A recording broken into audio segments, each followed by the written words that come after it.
Chapter 1. Ethan Breslow couldn't stop smiling as he reached for the bottle of Perrier-Jouet champagne, chilling in the ice bucket next to the bed.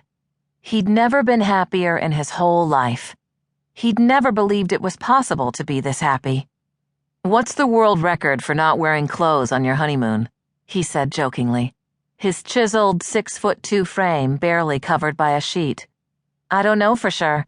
It's my first honeymoon and all," said his bride, Abigail, propping herself up on the pillow next to him. She was still catching her breath from their most daring love-making yet. "But at the rate we're going," she added, "I definitely overpacked." The two laughed as Ethan poured more champagne. Handing Abigail her glass, he stared deep into her soft blue eyes. She was so beautiful, and, damn the cliché, was even more so on the inside. He'd never met anyone as kind and compassionate. With two simple words, she'd made him the luckiest guy on the planet. "Do you take this man to be your lawfully wedded husband?" "I do." Ethan raised his champagne for a toast, the bubbles catching a ray of Caribbean sunshine through the curtains. "Here's to Abby, the greatest girl in the world," he said. "You're not so terrible yourself, even though you call me a girl." They clinked glasses, sipping in silence while soaking everything in from their beachfront bungalow at the Governor's Club in Turks and Caicos.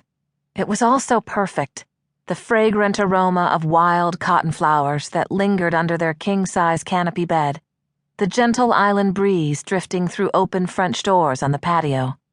Back on a different sort of island, Manhattan, the tabloids had spilled untold barrels of ink on stories about their relationship.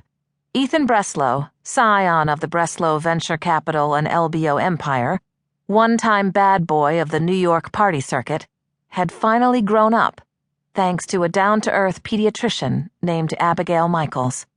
Before he'd met her, Ethan had been a notorious dabbler. Women, drugs, even careers. He tried to open a nightclub in Soho, tried to launch a wine magazine, tried to make a documentary film about Amy Winehouse. But his heart was never in it. Not any of it. Deep down, where it really counted, he had no idea what he wanted to do with his life. He was lost. Then, he'd found Abby. She was loads of fun, and very funny too, but she was also focused. Her dedication to children genuinely touched him, inspired him. Ethan cleaned up his act, got accepted at Columbia Law School, and graduated. After his very first week working for the Children's Defense Fund, he got down on one knee before Abby and proposed. Now, here they were, newly married, and trying to have children of their own. Really trying. That was becoming a joke between them.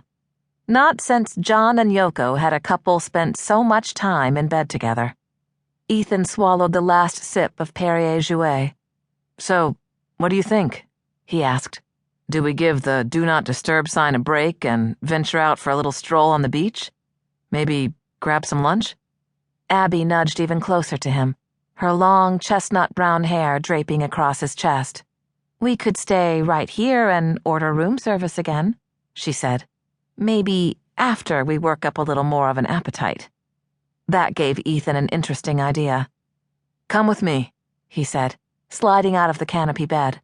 "Where are we going?" asked Abigail. She was smiling, intrigued. Ethan grabbed the ice bucket, tucking it under his arm.